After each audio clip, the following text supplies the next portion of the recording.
We had permission from the source who shot it. The Sci-Jai TV has a YouTube channel, and while he is flying over Europe, he filmed something interesting, he states. Basically, a mysterious creature is flying with a plane that sped over Latvia.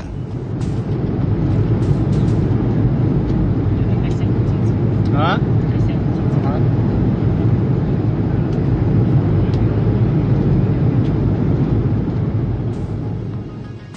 Alright, to the left is the original, and to the right we added a little bit of brightness contrast, and we wanted to make this thing pop, or basically two multiple objects, as whatever this thing is kind of reveals itself throughout the video. Could this be some kind of military exercise? Two jets performing maneuvers, leaving out some kind of black exhaust behind its wake. But again, this thing kind of comes up and is going in one direction, then immediately changes into another.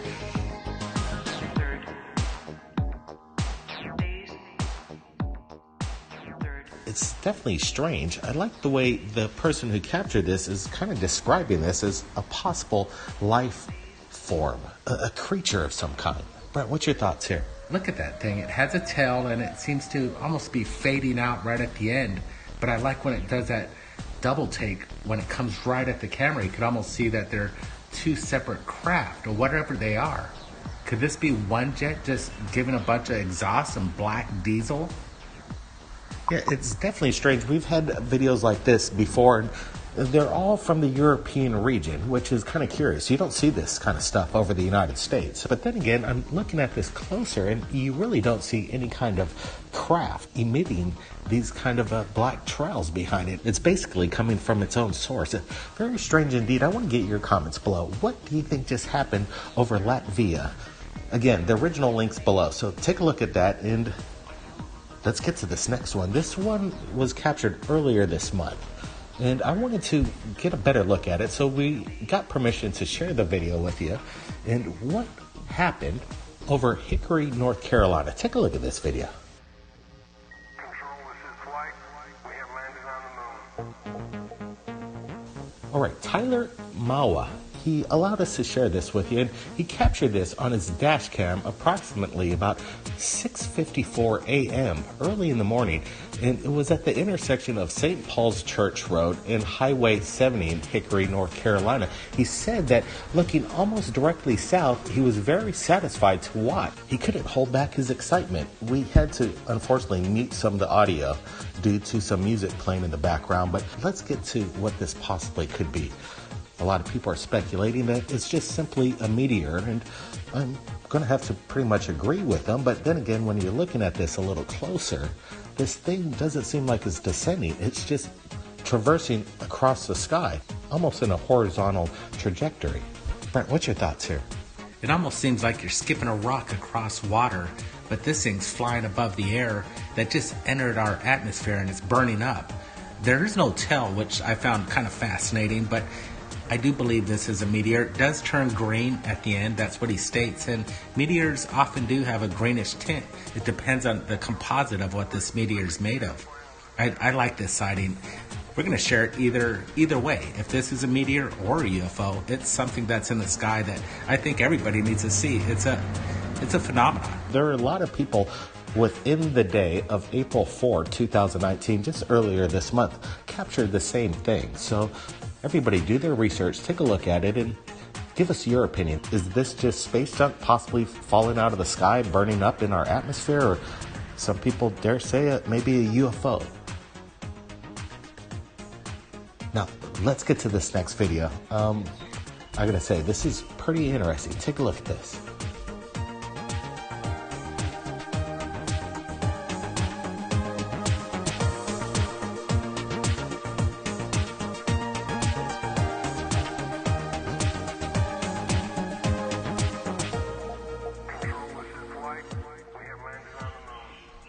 Again, we had to mute the audio just a tad because of the fact that he had some music in the background, but listen up, we could share some of the original audio captured by Kenneth Grooms.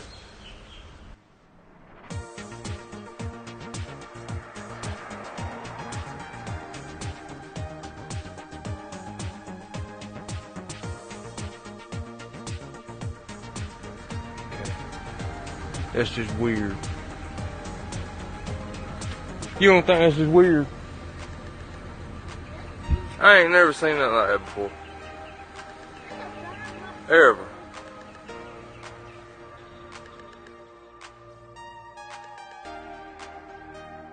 All right, Kenneth Grooms captured this video April 17th around 5:31 p.m. He saw it in Wallace, South Carolina, and he said it was reported in several different counties. Kenneth Grooms says he's never seen anything like this. Again, strange weather throughout the past year is definitely increasing, and whatever it is, people around the world are actually capturing it on video and submitting it to us right here at Third Phase Moon. And this is one of my favorite ones in recent times because I don't think this is a regular cloud. You could make out a trail. This has that, like you said, Blake, a zigzag, kind of like a tail that's all bunched up like a thread that was just piled into your hand that was thrown up into the sky. Yeah, it's definitely weird, and that's why we're sharing it with you. I want to get your guys' opinions. A lot of people out there have seen exactly this same kind of rainbow phenomenon, strange weather, but again, this one is different from some of the rest because of the entrails from within this rainbow-hued plasmic kind of thing in the sky, and it's broad daylight, so what is it? I'm not exactly sure, but it's been our pleasure sharing these incredible videos with you today, and anybody out there who captures anything, you know where to send it, right here at Third Phase of Moon. We give the credit where the credit's due, and we try and tell it the way we see it. But the whole point of everything we do here at Third Phase of Moon is to get the word out to you, the people. You guys deserve it, and it's been our pleasure doing it for you all these years. Stand by, we've got more incredible videos coming up. Keep your eyes on the skies, everybody. We'll see you again next time.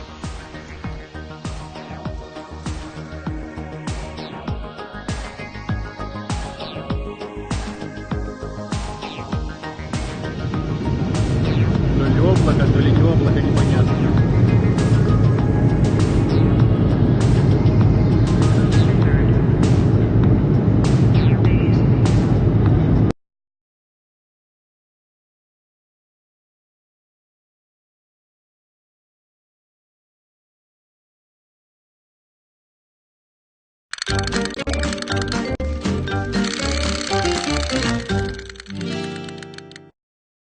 The U.S. Navy is preparing new guidelines for pilots on how to report sightings of UFOs.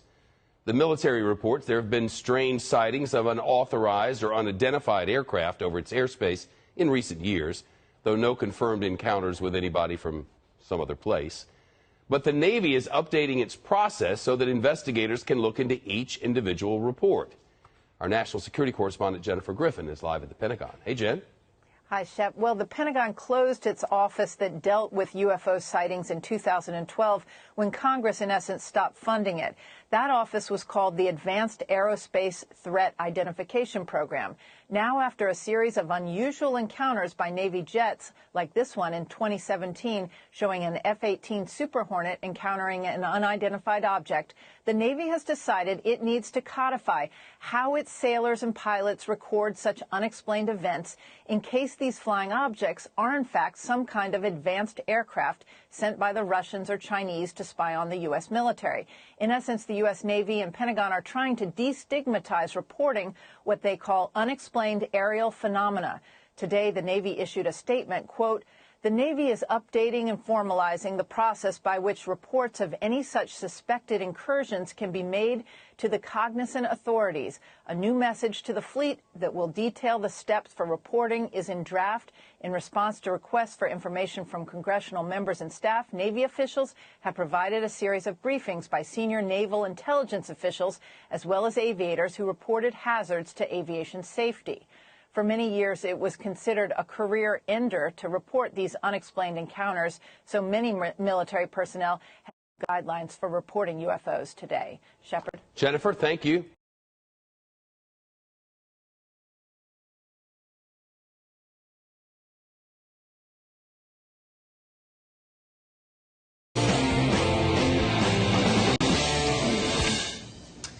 UFOs have been the stuff of conspiracy theorists for decades, often mocked for talking about it, but maybe they shouldn't be mocked. Commander David Fravor. Scientists, they call themselves, they call this the Younger Dryas impact hypothesis. And it's because there was a period in the Earth's geological history that geologists call the Younger Dryas, which lasted for 1,200 years, from 12,800 to 11,600 years ago. It's a very mysterious period. We see all the megafauna dying off suddenly and rapidly. We see rises in sea level. We see a huge collapse in global temperature. It's a cataclysmic epoch, and what is becoming clearer and clearer is that the evidence that a comet behind it is extremely strong. And as more and more evidence comes in, we realize how widespread it was. So they found evidence of the impacts as far south as Antarctica now. Previously they were focused very much on North America, now as far south as Antarctica, as far east as Syria. This was truly a global event, and it changed the world. And I think, and it's my case, that it wiped our memory of a previous episode of human civilization, that right at the epicenter of this cataclysm was a civilization that we would regard as advanced, not a simple hunter-gatherer civilization, which was utterly wiped out in this cataclysmic event. And I should say, for anyone who's really fascinated right now, please maybe pause and go listen to the two that you did with Randall Carlson, yes, where it really goes into depth about the impact, the evidence of these impacts, yes, the evidence of the very quick demise of the Ice Age,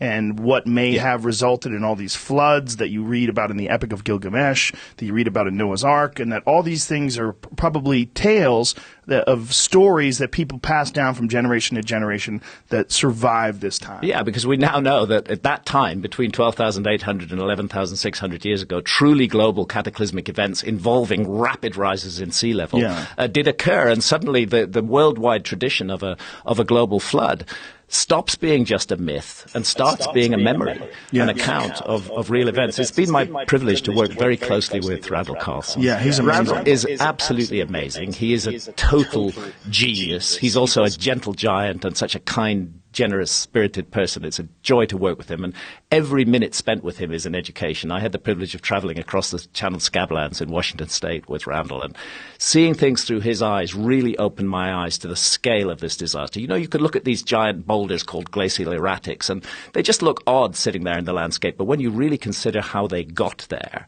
that they got there in icebergs the size of oil tankers, that were carried on floods that were at least 500 up to 1,000 feet deep, that were tearing through the channeled scablands, literally ripping the landscape apart. Then the icebergs would ground on valley sides, the flood waters would recede, the icebergs would be left, they're giant icebergs. And as they melted away, they revealed the rocks that they had enchained that were caught up within them, and they're scattered all over the landscape. And you look at that and you think anything that was underneath that 12,800 years ago is gone completely. There can't be anything left of it at all. Utterly destroyed. And I would encourage people that are interested in this to please watch the YouTube videos of it, because Randall provides all sorts of video and photographic evidence where you can take a look at the landscape and you get a perspective of how immense this destruction was. Yeah. It's really important to see that, because it's easy enough to talk about floods and cataclysms, but actually to see its effect on the landscape directly it has an emotional impact. I felt emotional traveling across the Channel Scablands, realizing that this was the heart of an event that changed the world completely. And the evidence continues to build. In America before, I've not gone over old ground that I went over in Magicians of the Gods and that we covered in the various interviews and podcasts, in which it's really a good idea that people take a look at. But what I have done is added the new information published since 2015, which further supports the Younger Dryas impact hypothesis and the notion that multiple fragments of a giant comet hit the Earth and created an absolute global catastrophe. So what was the motivation behind creating this book, America Before? It's a curious mixture of things. I have been exploring the possibility of a lost civilization for more than 25 years. That was the essence of my book, Fingerprints of the Gods, that was published in 1995, that there has been a huge forgotten episode in human history. I continued to follow that in a series of other books, and by the time I got to 2002, when I published a book called Underworld, that followed 7 years of scuba diving on continental shelves, looking for structures that were submerged by rising sea levels at the end of the last ice age, I really felt I'd done it. I felt I'd walked the walk. I'd put out to the public a massive body of information, and I thought my role in this is over, and I can breathe a sigh of relief because it's hot in this particular kitchen, and I can go do something else. And I ended up writing a book about psychedelics. I ended up writing Supernatural: Meetings with the Ancient Teachers of Mankind, about the role of psychedelics in the origins of the human story. But then new information started to come out that touched on the lost civilization idea, and I couldn't just stand by and ignore that information. That's why I published Magicians of the Gods in 2015.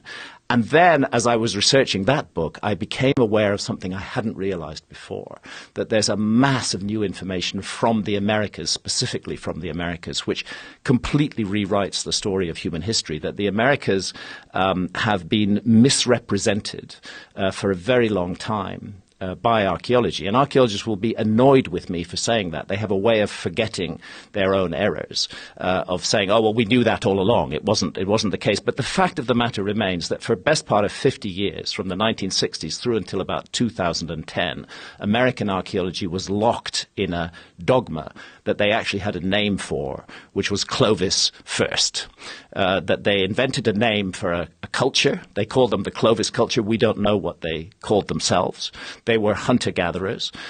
They first appear in the archaeological record 13,400 years ago, and they vanished from the archaeological record 12,600 years ago. And for a very long time, it was maintained adamantly that these were the first Americans, that no human being touched the soil of the Americas until 13,400 years ago. Just animals, but no human beings present at all.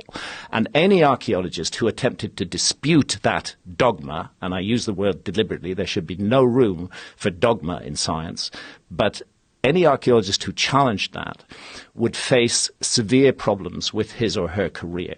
They would be mocked and humiliated at conferences, like an archaeologist called Jacques Cinq-Mars from Canada, who excavated in the Yukon.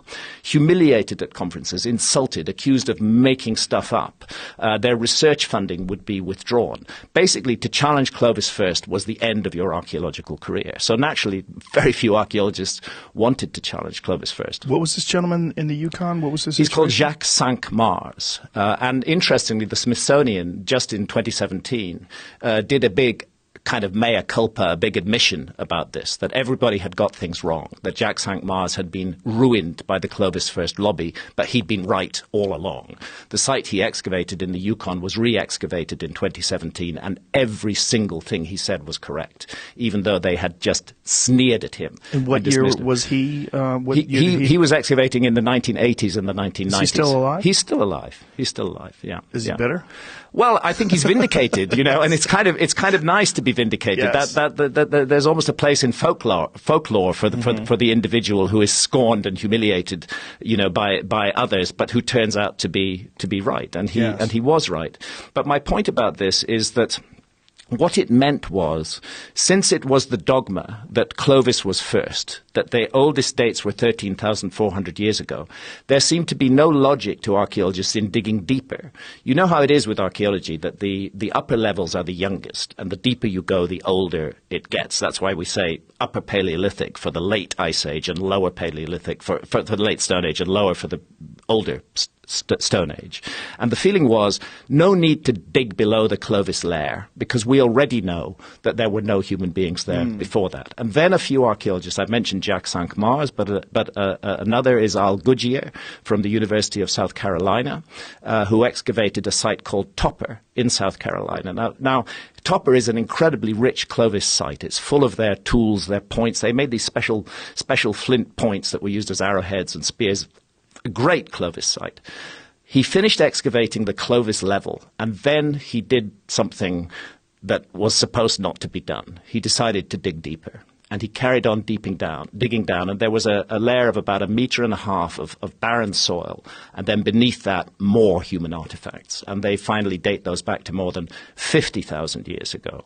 And then in 2017, published in Nature by Tom Desmarais, who's the chief paleontologist at the San Diego Natural History Museum, and a bunch of other very high-level paleontologists, published in Nature magazine, evidence for human presence in North America 130,000 years ago. Now, this has really put the cat amongst the pigeons. Now, if humans were present in North America 130,000 years ago, and archaeologists have been telling us for 50 years that they were only present from 13,000 years ago, that's 10 times as long that we've had humans in North America capable of doing stuff, and the archaeological dogma has prevented any search for what they were doing until very recently. What was the evidence from 130,000 years ago? Okay, so let me be clear about this, because this is something that is often misrepresented in my views. It is not the evidence for an advanced civilization that we find 130,000 years ago in America. The evidence that we find is evidence for human presence. And what they were doing was very much Stone Age stuff. It's a mastodon. It's a mastodon skeleton that was excavated. It was actually found by accident during road construction near San Diego. And an archaeologist was attached to the road construction crew and immediately stopped construction. And they investigated it thoroughly. And what they found was so much dynamite in the early 1990s when they found it that they decided not to publish at the time. Because what they found was evidence that those mastodon bones had been cracked open by human beings using tools, and that the marrow had been extracted.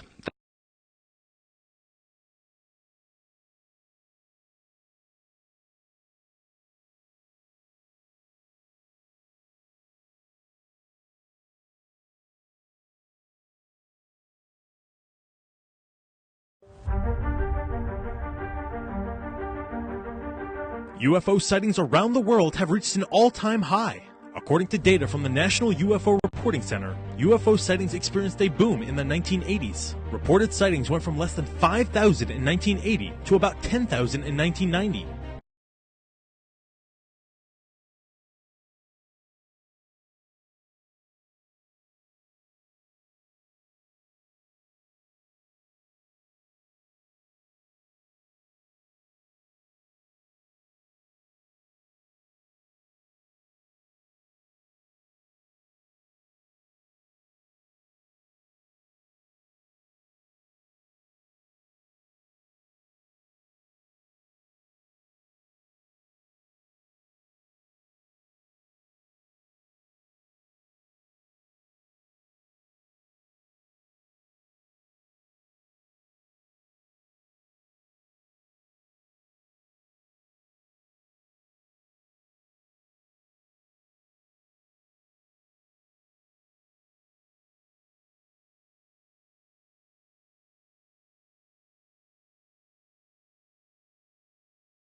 Welcome back, usual suspects, to Hidden Catastrophe Science, Episode 2. In Part 1 of this groundbreaking series, we looked at a classified CIA brief involving the work of a man named Chan Thomas. We promised to reveal the full entirety of this man's work via video files and potentially PDFs and or audiobooks in the future, because we feel that it is important to get this information out to our community. We also were thinking about a certain ethical dilemma that might be involved as going through the Hidden Catastrophe Science series. We are planning on having an ethical discussion amongst a roundtable of individuals to discuss how this information should be shared responsibly and whether or not we need to consider how other individuals, especially young people, might be affected by this information. Before we reveal the rest of episode 2, I'd like to begin with Gary, who is on the call, as well as the rest of our team, to have a discussion about the material presented in this episode 2. And I'd like to start with Gary involving what might be a potential moral dilemma with sharing this information. Well, I think it's a moral dilemma, and this occurred to me over a period of time. It kind of grew upon me. It's a moral dilemma because we are, in fact, giving a demonstration about the processes and methods and techniques of ending the world. And the fact that we have, in the past, come within a razor's edge of an extinction level event, at least on one occasion. And the evidence is very strong that we're facing another one in the near term. And Tony, I know you had some thoughts about this disclaimer about an ethical dilemma. Would you like to share those? You need to think about who you're going to share this with. As we know, sharing information can sometimes be challenging, but this type of information is extraordinarily challenging, both in how it affects people and whether they're ready to even accept what you have to share. Great points. So now with that disclaimer out of the way, and with the knowledge that in a few episodes later we'll be doing an ethical roundtable about how to handle this information, I invite all of you usual suspects to sit back, grab your popcorn, and see the rest of the Chan Thomas story as we go through a multi-episodic series and reveal the entirety of Chan Thomas's work, including who he is, why he's important, and his connections to the rest of the conspiratorial world. In the first section of episode 2, I'd like to quickly discuss the availability of Chan Thomas's book, Adam and Eve Story, as well as the availability of the postlude follow-up. There are numerous digital archives, even on archive.org, that claim to be the full text of the Chan Thomas, the Adam and Eve story. When you dig a little bit deeper, you realize that this is actually just a copy and paste of the CIA briefing that was released. Additionally, when you go to places like Amazon, you'll find instances of the Adam and Eve story that claim that they are out of print, limited availability, but that there are one used copy, for example, for $589. We ran into an issue when we were exploring this, that what was being claimed to be the full Chan Thomas Adam and Eve story was actually just printed and bounded copies of the CIA briefing report. Gary, did you experience that as well? Yes, I did, and along with other examples of that in the past, people will take just basically copies of a book, Xerox copies as they used to be called, and bind them and sell them as a legitimate copy. So be careful about that. Yeah, thank you. And actually, quite frankly, this will no longer be an issue for all of you because we will be delivering the entire full copied text of the original Chan Thomas story and the postlude on this channel, so stay tuned. If you are interested in collector's items, you'll be able to cross-examine them with the material found on this channel.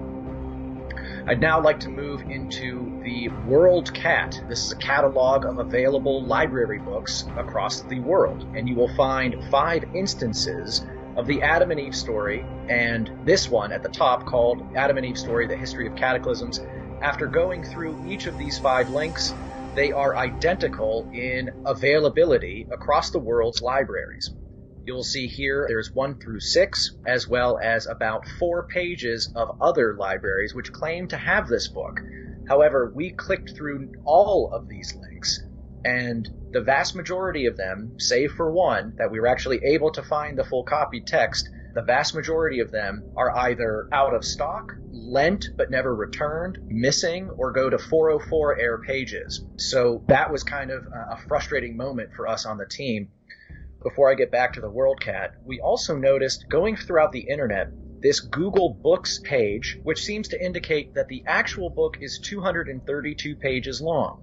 This, as far as we can tell after an exhaustive investigation, is not true. There is no edition of the book that is 232 pages long.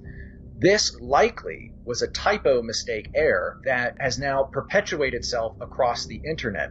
And Gary, you were telling me a little bit about how you exhaustively went through the available world catalog of interlending library books, and none of them had a document that was 232 pages long. Could you expand upon that a little bit? That's absolutely correct. And the fact is, down on that page where you see ISBN, that's the International Subject something number, I can't remember exactly.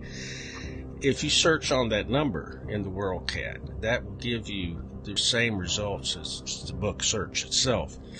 And none of those are 232 pages. That is a unique number to a unique book. So if there were another version with 232 pages, that number would be different. The ISBN would be a different number, and it is not. So somehow or the other, they got out there that there were 232 pages. If someone can produce a 232-page book, I more than encourage them to do so. I would agree as well. After an exhaustive search, it appears that this 232-page book is not real, was a typo that somebody put into Google Books, and has now perpetuated itself around the internet world as being the full copy of the book. As we mentioned, we have the full copy of the book, and it is not 232 pages, and more on this a little bit later. When you travel to this page called goodreads.com, you can see that this also includes 232 pages. And I wanted to explain to you how this could happen. The way this happens is through a process called Google scraping. If Google Books erroneously identifies that the full version of this book is 232 pages, then other sites will automatically, through the usage of Google spiders, capture that information and create subpages of their own book repository.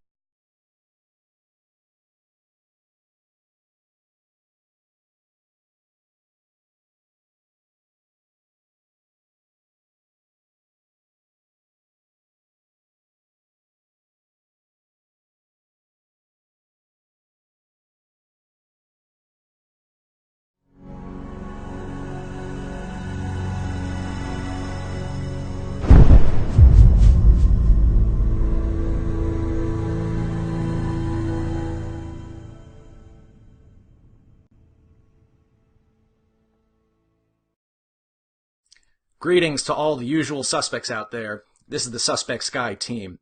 Since 2012, we've been investigating all unusual phenomena happening on this planet and beyond. Our team consists of Adrian, Gary, Xavier, Cyril, Tony, and Todd. Well, we have a terrific lineup of articles and topics to discuss today. I want to lead off with the fact that we just released a new UFO compilation video last night. Of particular interest to me was the very last clip, which shows a pattern of lights hovering over St. Louis, Minnesota. The pattern looks kind of in a kidney bean shaped, which I found pretty exciting and very unusual and definitely worth taking note of and putting some attention to. And Gary, you had some interesting thoughts about the clip of a more or less translucent disc that was hovering in, I believe it was Chile, but I can't quite remember. I think it was in, or perhaps Santiago. But it was a very fascinating sighting. Some commenters were arguing that this was a high-altitude weather balloon, but during our pre-show conversation, you had some neat thoughts about that. Would you feel free to share some of those? Yeah, I saw those comments, and the only thing that occurs to me is that the object appears to be traveling at right angles to the wind direction, or in other words, the cloud direction. And assuming that it is nearby at the same altitude, which it looks like it might be, if it isn't, it's much bigger than a weather balloon anyway. But in any case, it would require a very strange wind condition for that to be a balloon and it to be traveling at right angles to its environment, so to speak. Great points. And one thing I noticed about that particular footage was that there was no visible tethered instrument package. And that's the whole point of these high altitude weather balloons, is to carry some type of instrument package up into the atmosphere. I did not see anything visible to that effect. So I think we're still really on the fence with this being simply explained as a weather balloon. But moving on, I would like to quickly do a plug for the LeakCon conference in 2019. This is May 18th and 19th in Denver, Colorado at the Marriott Technology Center. So this is coming up, and I wanted to do a quick sneak peek. Here's the slide deck that I've been working on. It's going to be entitled, Have We Always Been Alone? I'm going to cover a bunch of updates to the fast radio burst phenomenon, as well as doing a selection of some of my favorite UFO sightings videos of the last year or two.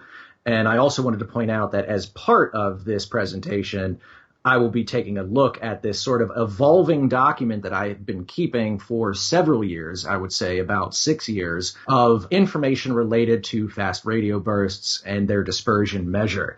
Gary, sorry to pick on you again, but you said you were going to pick on me at the conference, and I wanted to share with the audience a little bit of what your presentation might be talking about in terms of FRBs. Yeah, I'm glad that you pulled up the dispersion measure because there is an interesting numeric relationship among all those numbers, and we're going to talk about that.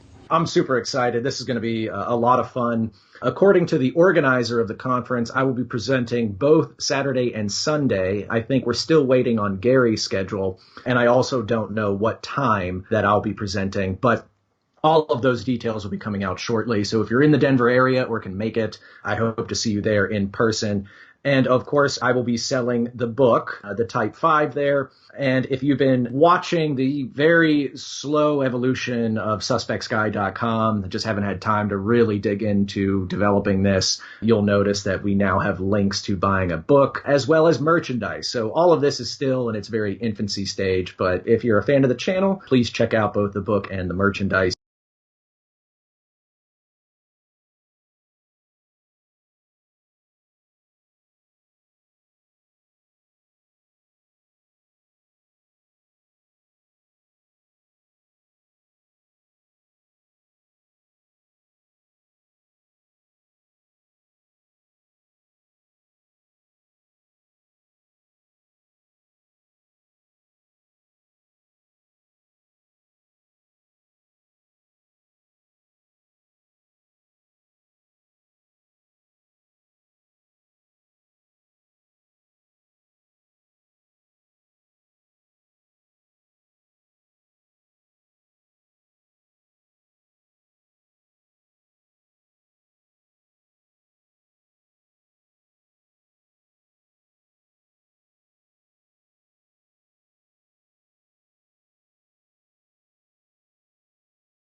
Ma davvero? Dai!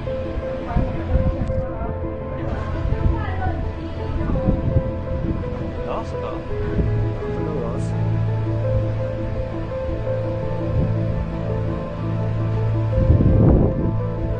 Adesso stiamo qua.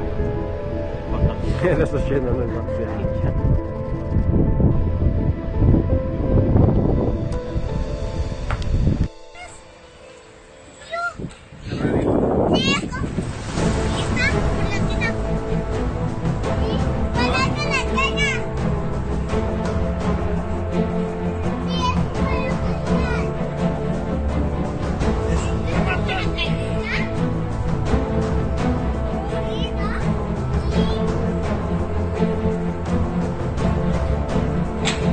Diego, ven para acá, no se hacen. Quédense aquí si no, no me dejen grabar.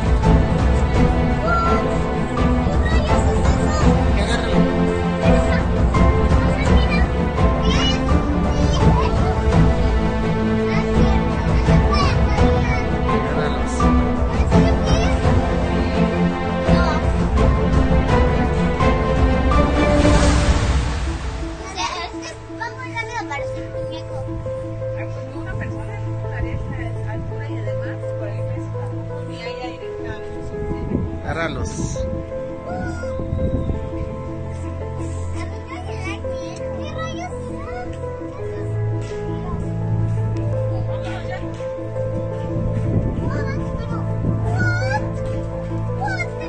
pasando. Sí, es un pájaro, será Superman.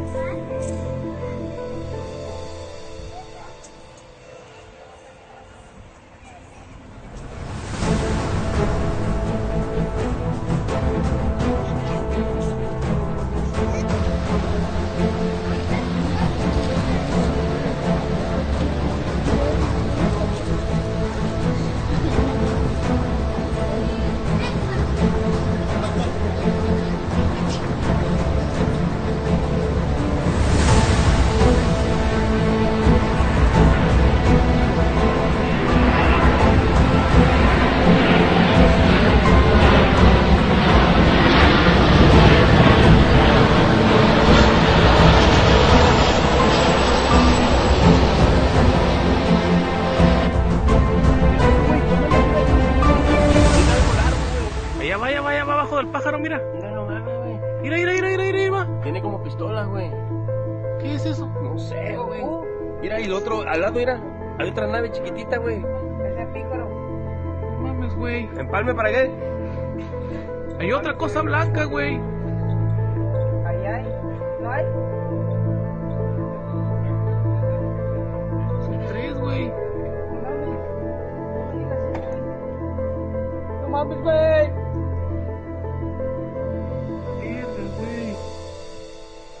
¿Serán marcianos, güey? No mames.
I have no idea what the hell that is.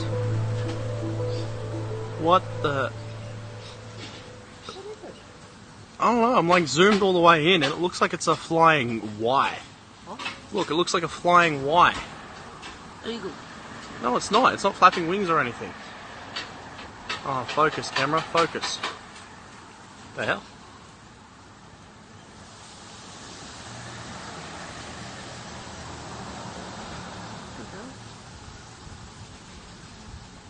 What the? I have no idea what that is. It's probably a balloon. No, it's not. Look. It's nothing from space. It's going too slow. You don't know that.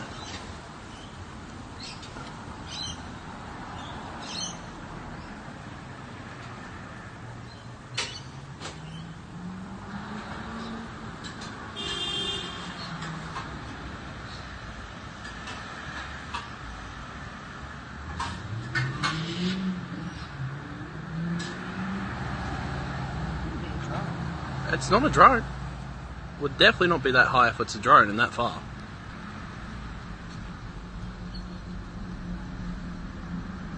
Whatever it is, it's a really weird shape. It's like a Y. Like the letter Y.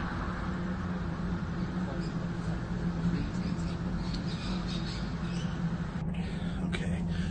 Camera on. Where is it? Right there. Oh, I think I see it.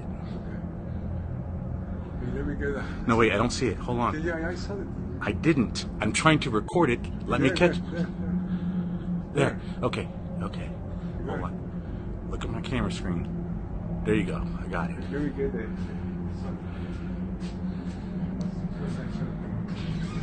My hands are shaking, so, and the grainy. Shut the door. It's kind of grainy. But it is a repeating pattern of a cylinder shape just on the other side of the clouds. The clouds are moving because of the wind. It's October, it's night. It's about 65 degrees, it's overcast. But the clouds are moving, and this cylindrical object is not. There could be more objects up there, but they're perfectly cylindrical. I know it's grainy in this film, but trust me, eye to eye, they're cylinders, and they appear to be flashing on the other side of the clouds. So I'm going to zoom in a little more and try to eliminate this as natural phenomenon. It doesn't streak, so it's not an object entering orbit. It's not part of the cloud systems because they're moving separate to it. It's not high atmospheric lightning because it's the exact same shape repeated in the exact number of patterns. It's been going on for about 20 minutes. This is a Samsung S9 Plus, October 21st, 2018, Houston, Texas. So sounds on. You can hear the sound of traffic going past the house and dogs barking. There's a lot of dogs barking. A lot of them. All over the neighborhood, as a matter of fact. It's kind of creepy. Pan out so you can get a good idea geographically of where we are. This is my backyard. This is my positioning. This is the level of ambient light. And I'm going to take note of this for reference and study. And there we go. Panning back and past the water tower and trees to where this is going on in the sky. I'm trying to find it again. It's still there, I just can't get my camera on it.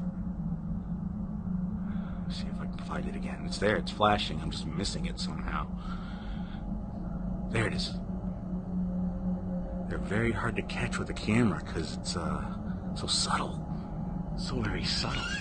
Hey, it's moving around, but it's not really much of a breeze. Okay, now it's changing shape.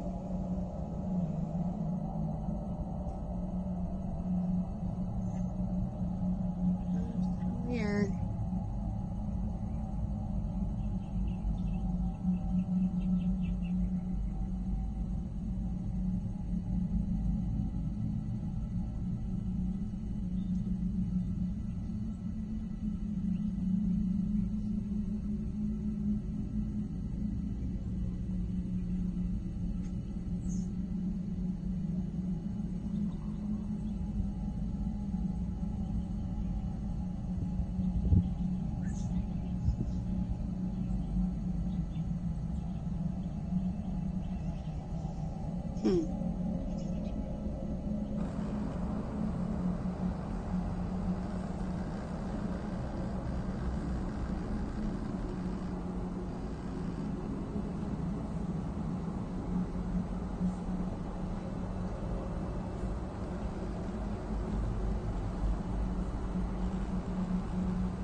Ghost Rider, this is variable. Come in, variable. Ghost Rider, this is variable. Come in.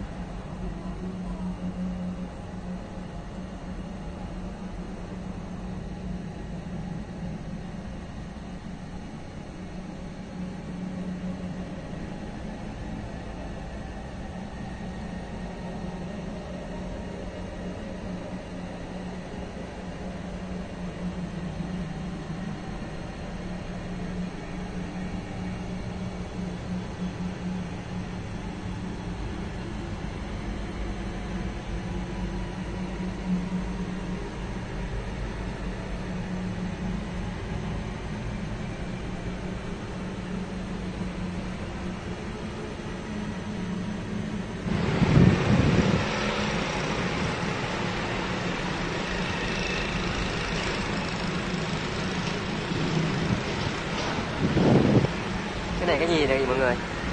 Đang nhấp nháy ở trên bầu trời này, không biết là cái gì. Mọi người biết là cái gì không?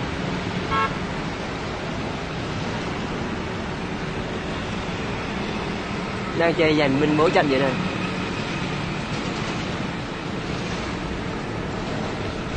Đây là trên bầu trời nhé.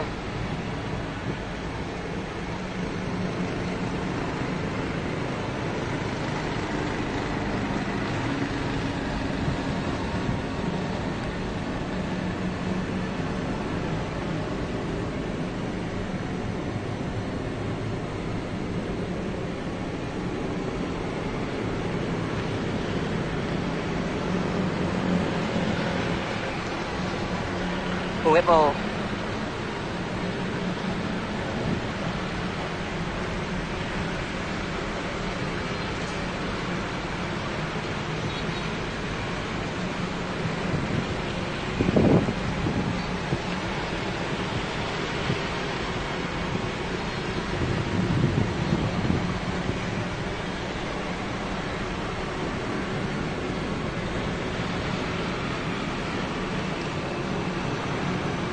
Cái này thì giống free cam á.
But I don't know. I find it kind of funny that they group in formations. Why would balloons group in formations? That can't be no netting. This is like a mile worth of stuff. They're making V formations, they're breaking apart, they're changing directions. I'm filming it and talking about it.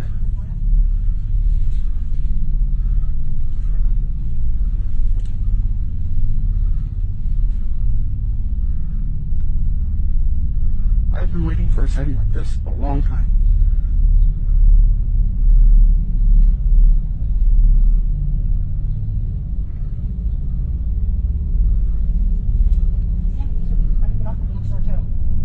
Well, you want to be on that audio? I was just not talking.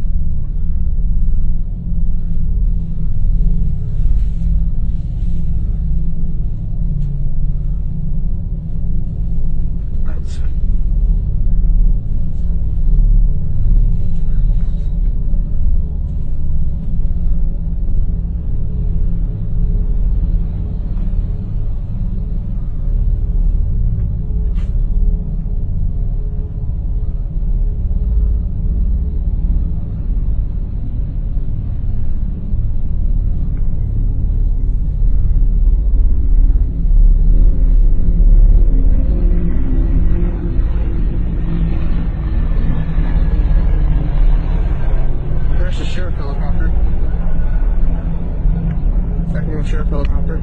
These guys, I can't see them anymore with my eyes, but I can still get them with the camera.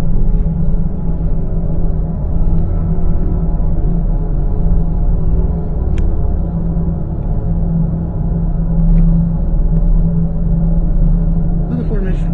I mean, a balloon's gonna do that. And look at that. Yep, pretty much a straight line and a triangle.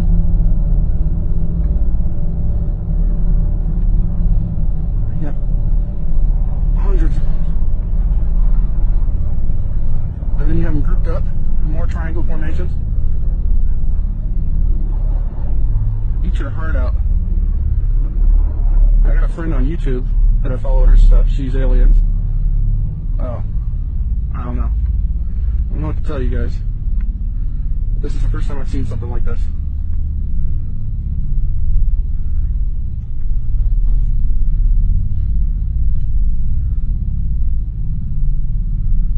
There's hundreds of them.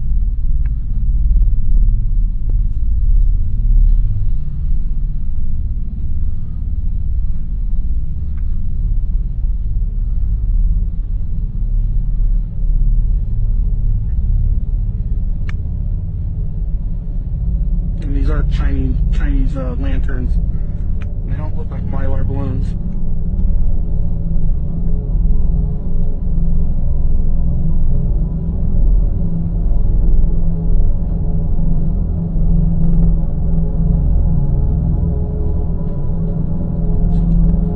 I think the bigger ones are the coordinators.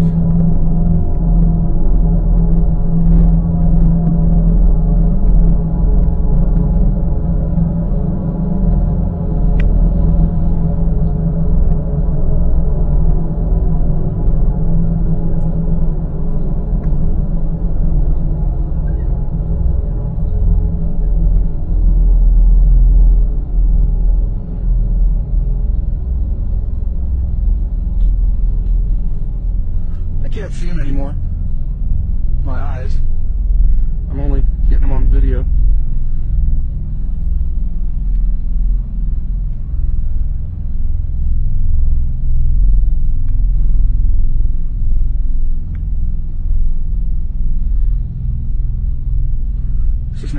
minutes. But since I've seen them for 15.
That is a fucking UFO, bro. Right now, I noticed this. I thought it was a hot air balloon, but then it started rotating and shifting, and it's lit up. Oh my god. Holy shit. Are you seeing this?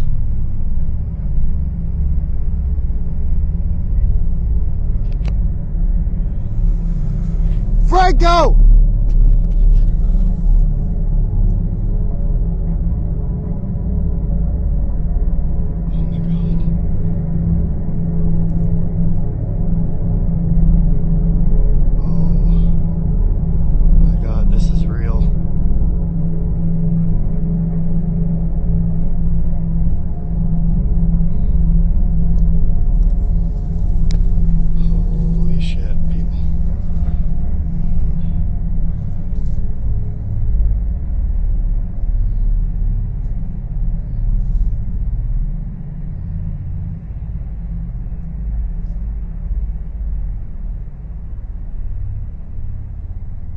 My heart is racing right now.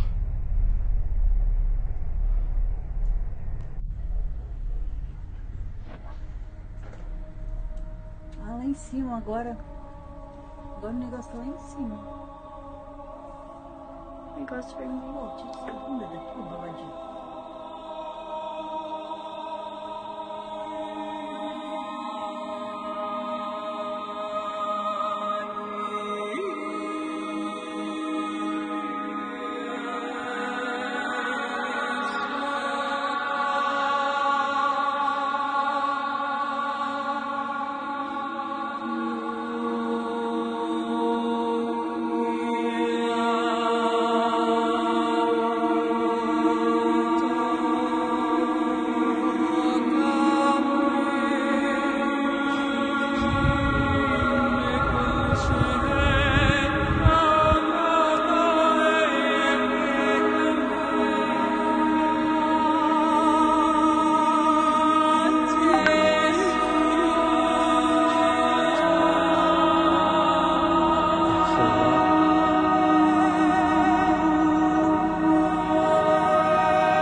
Cazzo, a me si vede proprio bene. E poi noi pallone te ne tragitta così. Ya che fatela là, io là. Ma la pressione atmosferica fa un bel pallone, cazzo.